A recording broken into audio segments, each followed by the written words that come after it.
Hello everyone, my name is Triumph and I love creating in Blender. If you're new to the channel, welcome. Today we are going to be breaking down crashes in Blender. I mean vehicles. No one wants to see them in real life, but everyone loves a satisfying crash.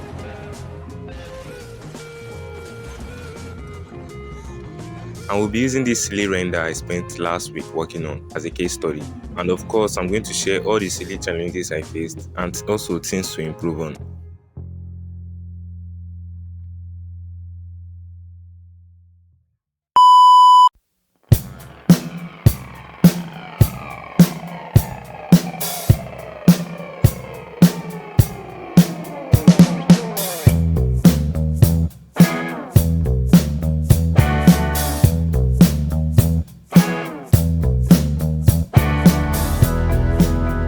I'll leave a link below for this model for anyone who is interested.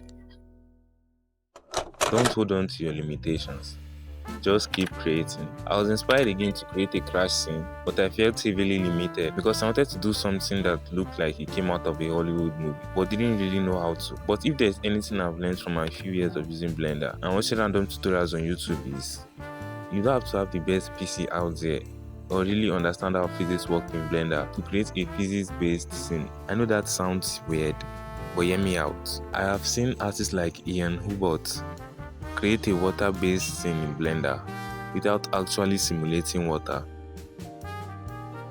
I always try to avoid simulations in my renders, and I still was able to pull off a decent looking crash scene. I only added a basic smoke scene and that was it. And the parts flying off were simply just hand animated, and it kind of works. Don't hold on to anything limiting you. It might be your crappy PC or your lack of knowledge concerning a particular aspect in Blender. I have always avoided simulations while growing as an artist. It's just something that I've always kind of hated and I felt really lazy to learn. But each time I need simulations in my render, I find my way around it. And yeah, I kept everything as simplified as I possibly could.